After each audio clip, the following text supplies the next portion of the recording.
Oke, selamat pagi Mem.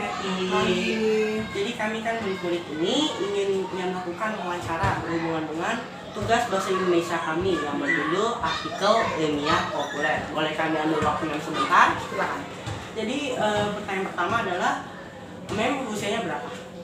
Sudah 52. Oke, 52. Dan mengapa Mem menjadi guru atau jadi kepala sekolah? Apa yang memotivasikan Mem bekerja di sini? Oke, kalau disebut motivasi, yang pasti karena memang sudah panggilan itu menjadi seorang guru. Nah, jadi memang keinginan mengabdi sebagai guru itu udah dari cita-cita lah ya. Yang pertama, yang kedua, kenapa harus mengajar di sini kira-kira begitu kan ya? Tadi pertanyaannya. Ya karena memang kita dipercaya, diutus oleh organisasi untuk melayani di Advent Depok Timur di sini gitu. Jadi kan kita itu ada organisasi yang mengatur ya. Kalau kita dipercaya nanti contohnya di sekolah A, kita harus siap ke sekolah A. Sekarang lagi dipercaya di Depok Timur, kita bekerja di Depok Timur. Kira-kira begitu nah. Oke, seperti itu. Jadi kalau saya tanya berapa lama Mem sudah menjadi guru? Oh, saya sudah menjadi guru itu termasuk yang lama. Aslinya di sini atau sepanjang hidup? Oke. Saya dari tahun 95. Berarti udah berapa tahun itu, Nak? 2005.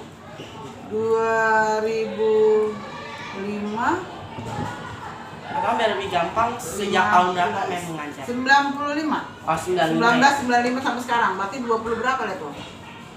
15, 16, 17, 18, 19, 20, 1, 2, 3, 28 tahun. 28 tahun. 28 Jadi tahun. kalau anak Mem ada berapa anak? Dia punya anak 3 orang. 3 orang ya. Terus Mem sebagai kepala sekolah, terus sebagai guru sejak 95, kesulitan apa yang Mem sering dapatkan? Berarti secara umum ya, bukan Iya. hanya di sini ya. Secara umum. Oke. Sebenarnya kesulitan itu di setiap sekolah itu pada dasarnya hampir yang sama ya. Cuman ada tiap sekolah itu punya keunikan masing-masing. Contoh Mem Hekti lama 23 tahun atau 18 tahun Mem di sekolah berasrama. Jadi pasti pergumulannya kan berbeda, anak-anak asrama kan. Lalu Mem Hekti kalau misalkan sekolah di Rawamangun, pergumulannya juga ada keunikan sendiri dan juga di sini. Jadi yang pasti kalau dibilang apa kendala itu biasanya yang berhubungan contoh kalau siswa, contohnya biasalah ya anak mungkin kondisi malas belajar, contohnya ya kan, tugas gitu. Lalu mungkin ada masalah-masalah ya proses perkembangan anak-anak, contoh perkelahian dan yang seperti itu kadang-kadang ya. Mungkin kalian Ya, itu apalagi kalau udah tingkat yang lebih besar ya anaknya. Kemudian kadang-kadang ada juga masalah dengan guru, kadang ada aja juga mungkin perselisihan atau komunikasi yang kurang baik ya. Mungkin juga dengan orang tua dan bahkan mungkin dengan pengelola sekolah atau bahkan mungkin di lingkungan juga pernah mengalami yang seperti itu. Tapi sejauh ini sih puji Tuhan masih bisa teratasi lah setiap ada masalah yang ada. Kira-kira begitu Nak.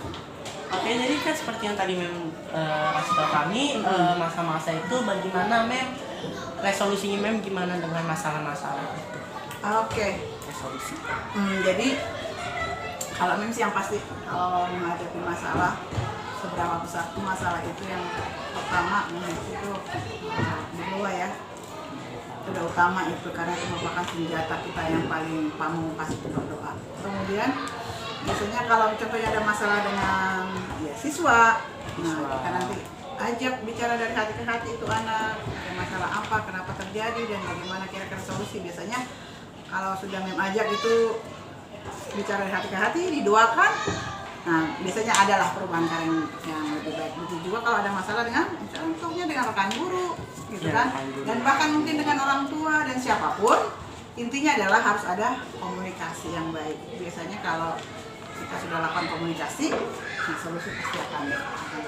Kira-kira begitu sih Nak. Oke Mem, jadi terima kasih ya Mem atas waktu Mem. Kiranya Mem bisa yang sehat sukses selalu ya. Iya, Penuh berkati ya Mem. Oke.